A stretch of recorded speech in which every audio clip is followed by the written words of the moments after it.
Hello students. पिछला जो हमारा वीडियो था उसमें हमने टॉपिक हमारा कंप्लीट कर लिया था और वो कौन सा टॉपिक था? Combination of capacitors. ठीक है, जिसमें हमने सीरीज कॉम्बिनेशन पूरा देख लिया है, पैरेलल कॉम्बिनेशन हमने कंप्लीट कर लिया है और उससे रिलेटेड एग्जाम्पल भी हम लोग कर चुके थे। ठीक है, ऐसे ही क्वेश्चन आते हैं, इससे ज़्यादा डिफिकल्ट क्वेश्चन नहीं पूछे जाते। ठीक है, तो कॉम्बिनेशन ऑफ कैपेसिटर्स में से एक क्वेश्चन आता ही आता है, या तो डेरिवेशन आएगा है ना, या तो आपसे वो कहेगा कि सीरीज कॉम्बिनेशन का इक्विवेलेंट कैपेसिटेंस निकालिए, या फिर वो कहेगा कि पैरेलल का निकालिए। ठीक है, या फिर वो एक क्वेश्चन दे देगा। ठीक है, उसी टाइप का देगा जैसे मैंने करवाया है, और आप बुक के पीछे से क्वेश्चन करते रहना। ठीक है, अब आपका जो है नया टॉपिक शुरू करवा रहे हैं आज, और उसका नाम है energy stored in the capacitor. मतलब किसी भी कैपेसिटर को अगर चार्ज किया जाता है तो कितनी एनर्जी स्टोर होती है। तो टॉपिक का नाम है energy stored in a capacitor, stored in a capacitor, यानी कि एक कैपेसिटर में कितनी एनर्जी स्टोर होती है। देखो, बेसिकली हम लोग जानते हैं कि कैपेसिटर एक कैसी डिवाइस है, एक ऐसी डिवाइस है जो कि चार्ज को स्टोर करके रखती है। ठीक है, हम लोगों ने पढ़ा भी था कि कैपेसिटर का बेसिकली काम क्या होता है। यही तो होता है कि वो क्या करता है, एनर्जी को या चार्ज को स्टोर करके रखता है। ठीक है, और ज़रूरत पड़ती है उस हिसाब से वो उस चीज़ को रिलीज़ करता है। ठीक है, एक तरीके से इन्वर्टर या बैटरी की तरह काम करता है। ठीक है, तो ये काम किसका है, कैपेसिटर का, एनर्जी या चार्ज को स्टोर करना। तो अब हम देखेंगे कि इसका डिस्कशन क्या है, कैसे कोई भी कैपेसिटर चार्ज को स्टोर करता है। ठीक है, देखो इसको, जैसे ये मेरे पास एक कैपेसिटर है ना, और इस कैपेसिटर को मैंने एक एक्सटर्नल एजेंट यानी कि बैटरी से जोड़ा है। भाई कैपेसिटर कब स्टोर होगा, जब आप उसको बाहर से जोड़ोगे। एनर्जी स्टोर का मतलब क्या है कि आप वर्क करोगे। ठीक है, जो वर्क डन होता है वही तो किसी भी पार्टिकल या किसी भी डिवाइस या किसी भी ऑब्जेक्ट में एनर्जी की फॉर्म में स्टोर होता है। ठीक है, तो आपको क्या करना पड़ेगा कि ये आपके पास एक कैपेसिटर है, मतलब दो प्लेट्स है आपके पास, कंडक्टिंग प्लेट है, पैरेलल प्लेट्स हैं। ठीक है, इसको मैंने बैटरी के एक पॉजिटिव टर्मिनल से और एक को नेगेटिव टर्मिनल से कनेक्ट कर दिया। ठीक है, हुआ क्या कि इस वाली बैटरी, जैसे ही मैंने इसको कनेक्ट किया तो ये वाली जो प्लेट है इससे इलेक्ट्रॉन्स जो है वो रिलीज़ होंगे। इलेक्ट्रॉन्स रिलीज़ होकर कहाँ जाएंगे, दूसरी वाली प्लेट पर जाएंगे। इलेक्ट्रॉन्स रिलीज़ होंगे, कंटिन्यूस रिलीज़ होते रहेंगे इस पॉजिटिव प्लेट से। क्यों रिलीज़ होंगे, क्योंकि इस प्लेट के पॉजिटिव चार्जेस को कौन धक्का देगा, बैटरी का पॉजिटिव टर्मिनल। समझ में आ गई। तो वर्क कर रहे हैं अपन, हम वर्क ही तो कर रहे हैं कि ये फोर्स लगा रहा है एक तरीके से, जहाँ फोर्स होगा डिस्प्लेसमेंट होगा वहाँ वर्क होगा। तो ये पॉजिटिव, बैटरी के पॉजिटिव जो टर्मिनल है वो क्या कर रहा है, इस कंडक्टिंग प्लेट के पॉजिटिव, या सॉरी, इस कंडक्टिंग प्लेट के नेगेटिव चार्जेस को क्या कर रहा है, निकाल रहा है यहाँ से। समझ में आ रही है, नेगेटिव चार्जेस को निकालने की वजह से ये प्लेट कैसी हो रही है मेरी, कंटिन्यूसली पॉजिटिव होती जा रही है, और इलेक्ट्रॉन्स यहाँ पहुँच रहे हैं, इसलिए ये प्लेट जो है मेरी नेगेटिव होती जा रही है। ऑब्वियस सी बात है, ये लो ये नेगेटिव हो गई।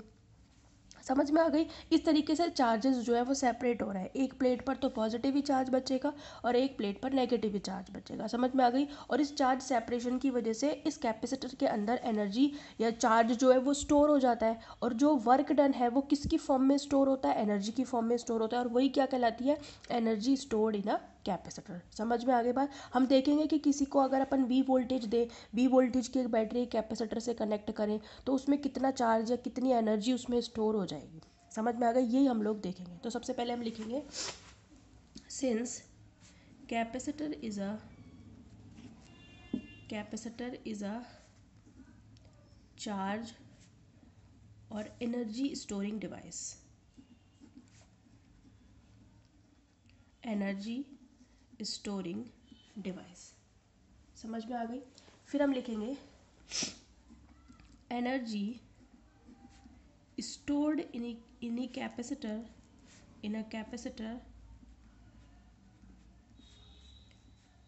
energy stored in a capacitor and, ऐसे लिखेंगे, एंड ड्यूरिंग चार्जिंग, यानी कि जब अपन उसे चार्ज करते हैं, and during charging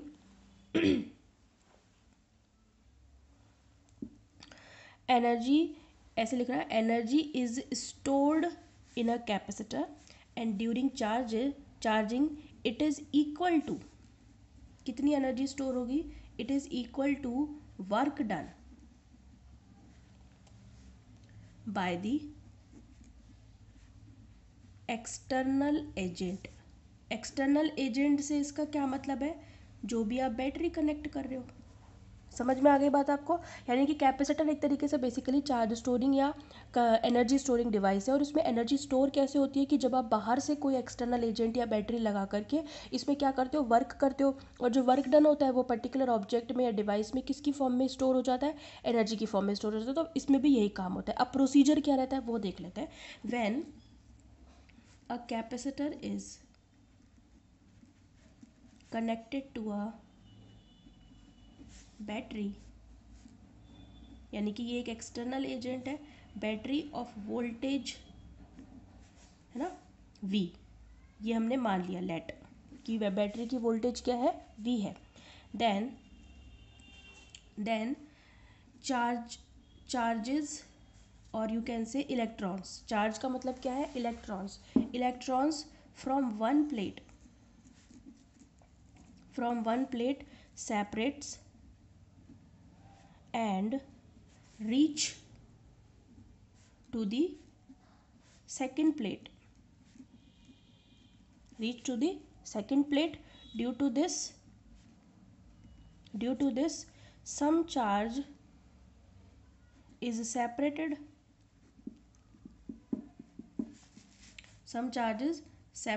and work is done.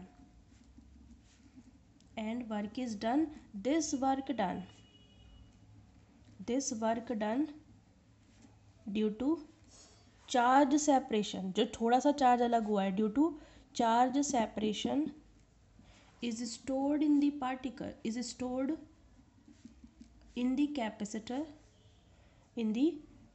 capacitor in form of energy। ये किसकी फॉर्म में स्टोर हो जाता है, एनर्जी की फॉर्म में स्टोर हो जाता है। फिर हम लिखेंगे let us consider Q dash charge. हमने मान लिया क्यू डैश चार्ज है, Q dash charge is separated, ये चार्ज अलग हुआ है due to V dash voltage of external agent. मतलब बाहर से जो एजेंट लगाया है या बैटरी लगाई है हमने, उसकी वोल्टेज कितनी है, उसकी V डैश। भाई ऐसा तो नहीं है ना कि पूरी की पूरी एक बार में V वोल्टेज काम आ जाएगी। हमने अगर इसको बैटरी को 20 वोल्ट दिया हुआ है तो 20 वोल्ट में से पहले 2 वोल्ट खर्च होंगे, तो हमने मान लिया कि वो 2 वोल्ट क्या है, V डैश है, उसमें से एक थोड़ी सी वोल्टेज है V डैश। वो उस V डैश की वजह से थोड़ा सा चार्ज सेपरेट हुआ, वो कितना है, Q डैश। ना तो ये कैपेसिटर एकदम से चार्ज होगा, ना ही एकदम से बैटरी खाली हो जाएगी, तो काम धीरे धीरे होगा। तो हमने मान लिया कि V डैश में से थोड़ी सी वोल्टेज खर्च हुई, और वो V में से थोड़ी सी वोल्टेज खर्च हुई, कितनी, V डैश, उसकी वजह से इस कैपेसिटर से कितना चार्ज सेपरेट हो गया, Q डैश चार्ज सेपरेट हो गया, और वो चार्ज कहाँ आ गया, यहाँ पर। ठीक है, जिसकी वजह से क्या हुआ, दोनों के बीच में जो चार्जेस एक दूसरे से सेपरेट हुए वो कितना है, Q डैश। तो हम निकालेंगे कि कितना वोल्टेज होगा, therefore V dash is equal to क्या होगा, Q डैश अपॉन C होगा। ठीक है, C क्या है, C is capacitance of capacitor,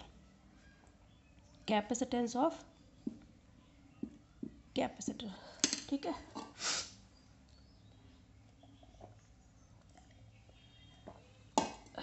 अब देखो ये मेरे पास हो गई इक्वेशन नंबर 1, यानी कि Q डैश चार्ज सेपरेट हुआ V डैश वोल्टेज की वजह से, और V डैश ये मेरे पास आ गई। ठीक है, अब मुझे निकालना है कि कितना वर्क डन हुआ इस वोल्ट चार्ज के सेपरेट होने की वजह से, कितना वर्क डन हुआ। ठीक है, तो हमने लिखा the work done due to transferring of charge DQ।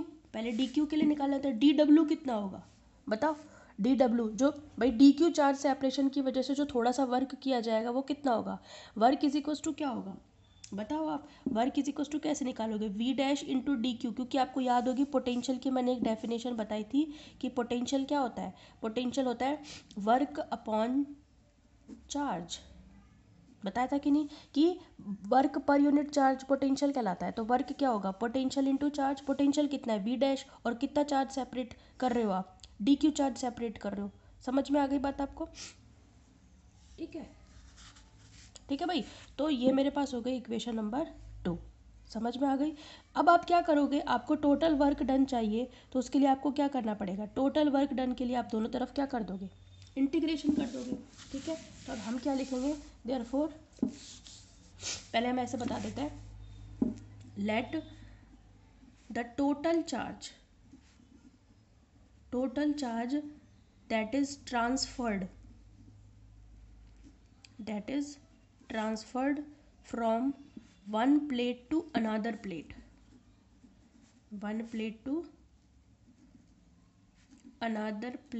is capital Q। मतलब इस पूरी V वोल्ट जब ये काम आ जाएगी तो कितना चार्ज सेपरेट हो जाएगा, टोटल पूरा का पूरा, वो कितना होगा, कैपिटल Q। कैपिटल Q तो वो चार्ज है जो पूरा ट्रांसफ़र होगा, और हमने इसमें से थोड़ा सा चार्ज लिया है, वो कितना है, अच्छा ये V डैश क्या है और ये Q डैश क्या है। Q डैश जो है वो हमने एक कंसीडर कर लिया कि V डैश एक छोटी सी वोल्टेज हमने काम ली, उसकी वजह से Q डैश जो है वो चार्ज सेपरेट हुआ। फिर हमने निकाला कि इस V डैश की वजह से वर्क कितना किया जाएगा, थोड़ा सा जो वर्क किया जाएगा वो कितना होगा, dW is equal to V dash into DQ। अब ये पोटेंशियल क्या होता है, वर्क अपॉन चार्ज, तो वर्क कितना होगा, पोटेंशियल इंटू चार्ज, उससे हमने ये वाली इक्वेशन लिखी है। समझ में आ गई बात। अब हमें निकालना है कि टोटल कितना वर्क किया जाएगा। तो जब हम पूरा वर्क निकालेंगे तो हमें ये भी तो बताना पड़ेगा ना कि कितना टोटल चार्ज हम ट्रांसफ़र कर रहे हैं। तो हमने क्या कहा, मान लिया कि पूरे टाइम के दौरान या पूरे प्रोसेस के दौरान कैपिटल Q चार्ज ट्रांसफ़र होगा एक प्लेट से दूसरी प्लेट पे। तो capital Q charge total charge है, क्योंकि हमें लिमिट भी तो लगानी ना इंटीग्रेशन की। तो हम लिखेंगे देयरफॉर टोटल वर्क डन कैसे निकालोगे, इंटीग्रेशन ऑफ dW, इधर क्या करोगे, V डैश DQ, इंटीग्रेशन कहाँ से कहाँ तक, जीरो से कैपिटल Q तक, क्योंकि हमें कैपिटल Q तक चार्ज करना है। पहले तो बिल्कुल भी नहीं था, फिर धीरे धीरे चार्ज ट्रांसफ़र होगा, फिर बीच में कहीं Q डैश ट्रांसफ़र होगा, और फिर कहाँ तक ट्रांसफ़र हो जाएगा, कैपिटल Q तक ट्रांसफ़र हो जाएगा। समझ में आ गई बात आपको। तो आपके पास क्या आ जाएगा, W is equal to zero से कैपिटल Q, V डैश की वैल्यू मैं रख दूँ यहाँ से, कितनी रख दूँ, Q डैश अपॉन सी रख सकती हूँ। तो ये लो Q डैश अपॉन सी, और साथ में कितना आ गया, DQ। समझ में आ गई बात आपको।